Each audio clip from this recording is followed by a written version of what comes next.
So the prayer chaplains stood together on Thursday night for World Day of Prayer. And the theme this year for World Day of Prayer was peace in the midst. And so I've been sitting with peace in the midst. And I loved the image that they came up with, Unity Village came up with, because they're sort of like peace in the midst of all matters. The things that make us celebrate and the things that make us cry. The idea is that we can be peace in the midst of whatever is arising. Amen. Amen. And it's in the midst that I really want to talk about today. Because I know that when I first found this teaching, it felt like magic almost. It felt like something like, oh, just reprogram my thoughts. Listen to whatever is coming up and meet that with an affirmation and reprogram my understanding of myself. And it's so empowering. This idea that is the cornerstone of Unity and New Thought teaching, which is affirmative prayer, meditation, affirmative prayer, affirmations, and denials. Those are the things that make Unity unity. Those components. And as we stand in an affirmation of affirming the good, it's incredibly empowering. But we're talking about peace in the midst. We're not talking about peace in my little bubble. We're not talking about creating a sense of separation from yourself and whatever is happening in the world.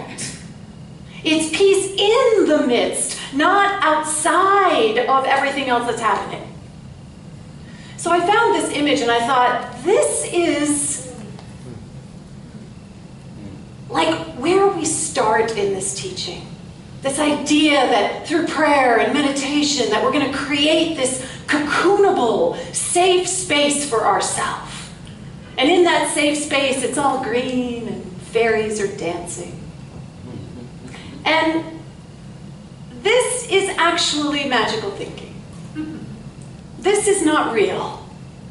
This is magical thinking, that somehow we are not in the midst of the experiences that we are in the midst of. And the whole point of this teaching is designed so that we don't cut ourselves off. We don't separate ourselves in our own little peaceful bubble. That we actually can engage with the world in time, in space, in all of its ugliness, and in all of its beauty, that we can actually engage with it rather than pulling ourselves away from it all. So I've been preparing for my shadow class as well, and I loved this quote by Carl Jung. I got a bunch of them today, so bear with me. Whatever is rejected from the self appears in the world as an event.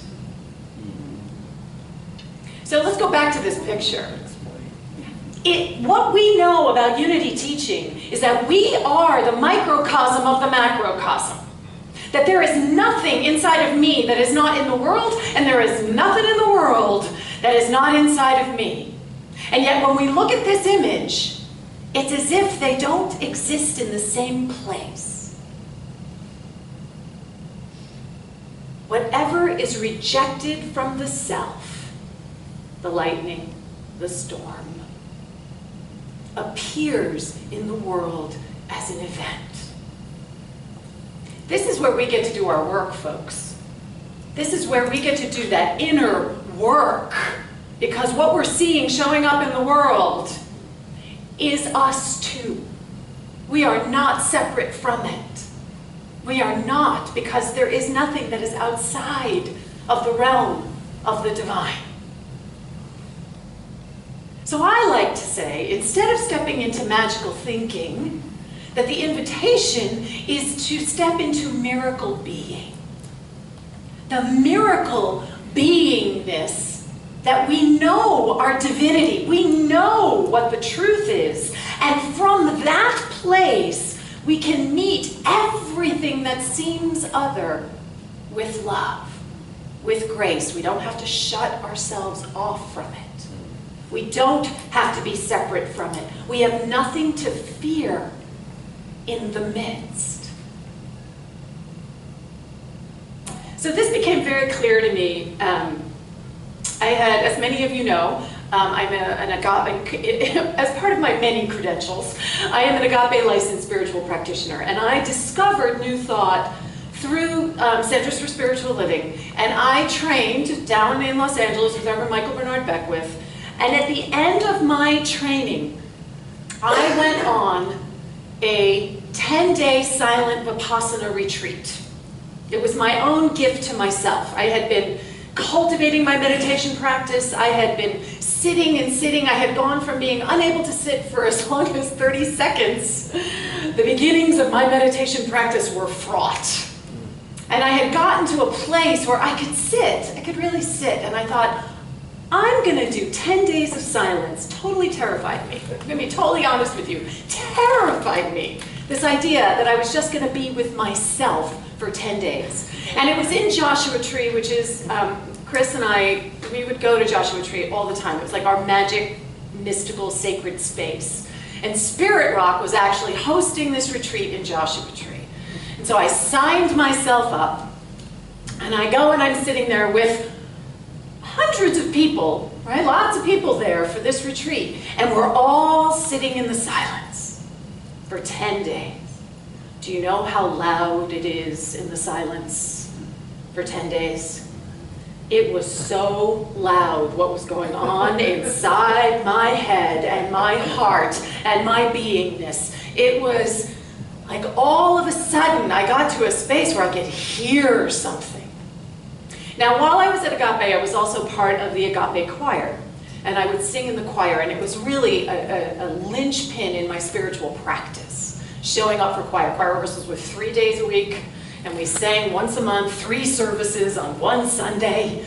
And so it was a commitment, and it was a spiritual practice, because you guys know a lot of Ricky Beckwith's music. They're all affirmative. There's all these affirmations in them. It's affirmation after affirmation, and it's set to music. And oh, so I'm sitting there, and I'm hearing all this stuff, and I'm also immediately hearing the lyrics to some of her songs. The stuff is coming up, and I'm hearing the lyrics to her songs. The stuff is coming up, and I'm hearing the lyrics to her songs. And I'm realizing that I'm meeting what's not true with an affirmation, which is the foundation of our teaching. But then as I got 10 days there watching this happen inside of me, and as I'm watching it, I'm realizing that that muscle to put that affirmation in place, it was like instantaneous. There wasn't a space in there. There wasn't even a heartbeat in there for me to actually hear or listen to what was coming up. It was like I could feel something uncomfortable arising, and I'd slap an affirmation right on top of it. And I thought, what am I not listening to? Where is my truth principles, my understanding of these principles actually getting in the way of my being able to heal something? Because that voice, let me tell you, that affirmation was coming down, but that voice kept coming up over and over. And I thought, okay, what happens if I don't step in to the affirmation right away? What if I know it's there? What if I know truth principles, really know them, really trust them in the gut of my gut, so that I can actually make the space to listen to the thing that is hurt and suffering and in pain and feeling so separate? And I'll tell you, it was one of the most challenging and terrifying experiences of my life. And it was the most healing experience of my life.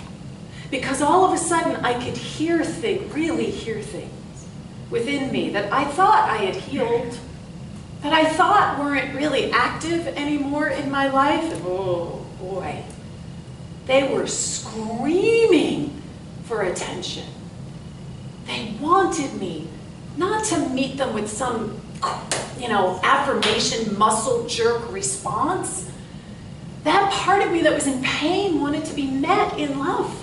Just real love, really just heard, held, listened to, told that it was okay, not that it was wrong.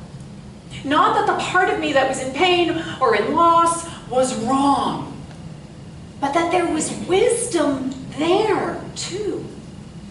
Nothing is outside of the divine, even your pain. That is where we grow from. That is where we grow from. So I came out of that experience with a number of things happening because it deepened my faith. You would think, oh, well, she wasn't saying her affirmations. Well, everything would unravel. It actually deepened my faith and my understanding of truth principles because I didn't have to work so hard. I didn't have to muscle them into place. I didn't have to be so about meeting the parts of me that were hurt, that I could actually make room for healing. Carl Jung says, one does not become enlightened by imagining figures of light, but by making the darkness conscious. The latter procedure, however, is disagreeable and therefore not popular. This is what we're invited into always, is to, I've talked about it before as walking straight through to the heart of God. Walking through the pain, walking through the uncomfortableness, walking through the discomfort. Taking a moment before we create our safety bubble around ourselves. And allowing something within us that is crying out to be touched, to be seen, to be heard, and I'll make space for that. And that is how we become more awake and more enlightened and more conscious, by being willing to face the things that we really don't want to face. That's what it means to be a seeker. We are seeking the very truth of who we are, the truth of who you are. Not just the pretty veneer of who you are. And that means embracing those parts of you that may not be so pretty, that may not be so comfortable, but you know what? They have so much power and strength and wisdom available to you if you will allow them, those aspects of yourself, to actually play in the light, to play in the full spectrum of who and whose and what you are. So how does your spiritual practice allow you to bypass the darkness? Where are you leaning into your spiritual practice in a way that is actually short-circuiting your capacity to grow in a completely new way? What pain, what loss, what grief, what story are you just slapping affirmation after affirmation on? So that, like Robert was sharing, you have this moldy cake that you're slapping this beautiful buttercream frosting on top of. But when you actually go to take a bite out of it, it's just going to be moldy cake. It doesn't live up to what that outside experience makes you think it's going to be. Has anybody in here experienced that? We think it's going to be a certain way because the outside of it looks so yummy. But then we step into it and it's like, whoa, this is the same thing all over now. Here I am again. That's the invitation. That's the invitation to dive deeper, to look at what's going on underneath everything. So to move from magical thinking, it's all good, Om, Shanti Om, to miracle being. Even in the midst of this, it is a blessing.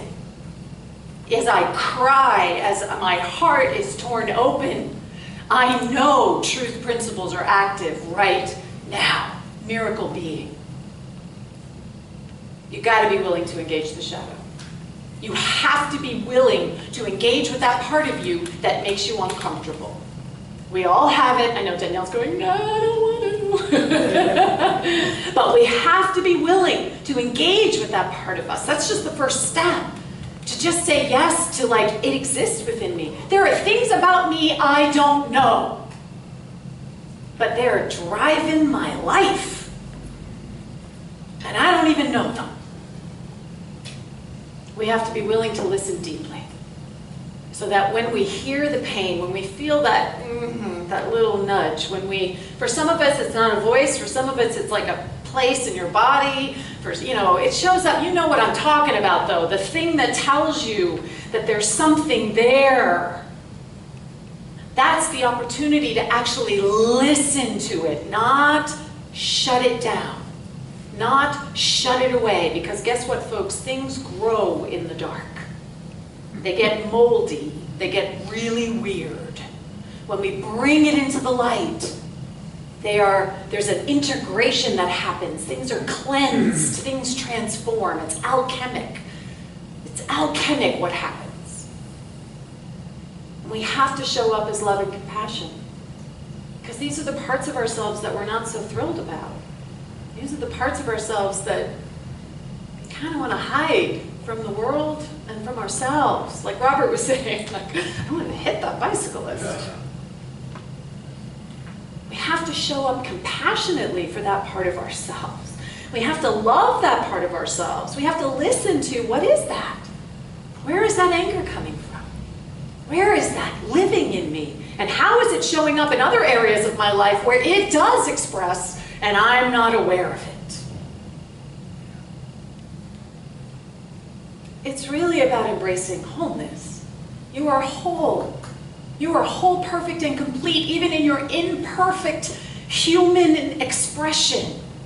The divinity that you are is the anchor for your life. And the opportunity to know it and to show up as it more fully and more powerfully is through the cracks. It's through the cracks. That's where the light gets to shine through in new ways. We cannot change anything unless we accept it. That's the heart of it right there. If we're not willing to accept what's going on within us in the deepest, deepest part of who we are, there's no possibility for change or transformation. We have to be willing to accept that that aspect is ours. It exists as me. And I love this last quote, until you make the unconscious conscious, it will direct your life and you will call it fate. Oh, the universe. Oh, it's just, the way things are. Now here's the thing, the unconscious is the unconscious. We call it the unconscious for a reason. You are never going to fully know your unconscious. But the process is what I'm inviting you into. The process of regularly delving into that and looking at it and listening to it and bringing another aspect of yourself into consciousness and integrating it and growing and expanding, and then we get to dive back in again and we get to bring another aspect into consciousness. It's a life's journey. That's the joy of it, actually. So what if you were your answered prayer?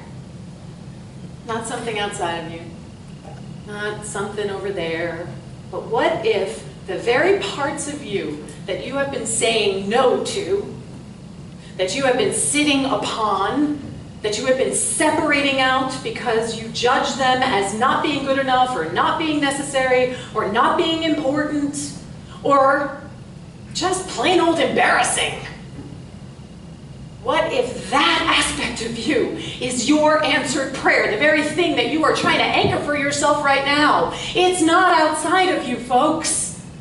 It's in your beingness.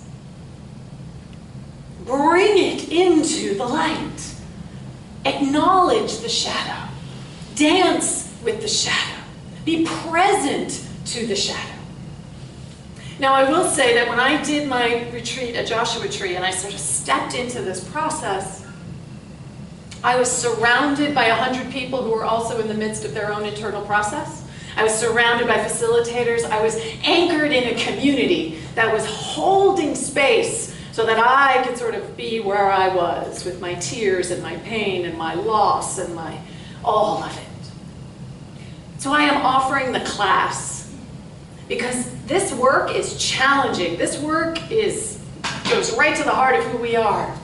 And it's a lot easier to stand in this kind of work when you're engaged in it within a community.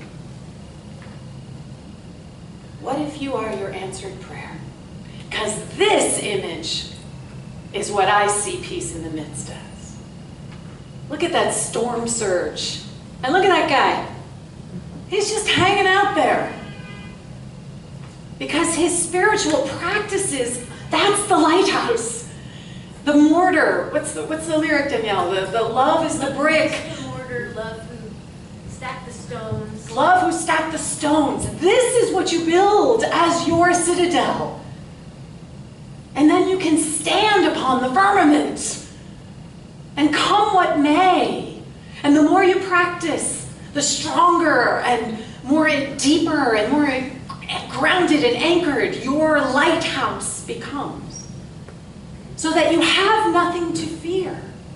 Because you actually are willing to know yourself fully, compassionately. And when you are willing to love yourself in all of your ick, in all of your shame and blame, if you're willing to forgive yourself for all the things you think you've done that are unforgivable, it transforms your experience in the world. Because that's how you show up as forgiveness for others. That's how you show up as compassion for others. That's how you show up in the world, truly being an agent for change, and not just regurgitating the same old, over and over and over again. This is how we break the cycle. We go within, we do the work, and we show up in the world as that. A work in progress, always revealing more and never less than our true divinity. So I'm going to leave you with one final quote. This is from Isaiah. And Isaiah was a prophet during the times when the Israelites, this particular section is attributed to when the Israelites were actually in exile from Jerusalem. They were no longer in Jerusalem. And it is about when we're in the midst of it all. When you pass through the waters, I will be with you. And through rivers, they shall not overwhelm you. When you walk through fire, you shall not be burned. The flame shall not consume you. It doesn't say, when you float over the waters in your little peace bubble. It's not what it says. No. Darn it. Right? It says when you pass through the waters, you have to go through it to truly touch it, to truly transform it. And the I will be with you is you. You get to meet yourself, the part of you that doesn't know truth. Think about how magnificent that is. You get to meet the part of you that is lost and lonely and sad and in despair. You get to meet that part of you and shine the light. And we know that when we turn on the light, the darkness doesn't gradually recede. It's gone. The illumination is present.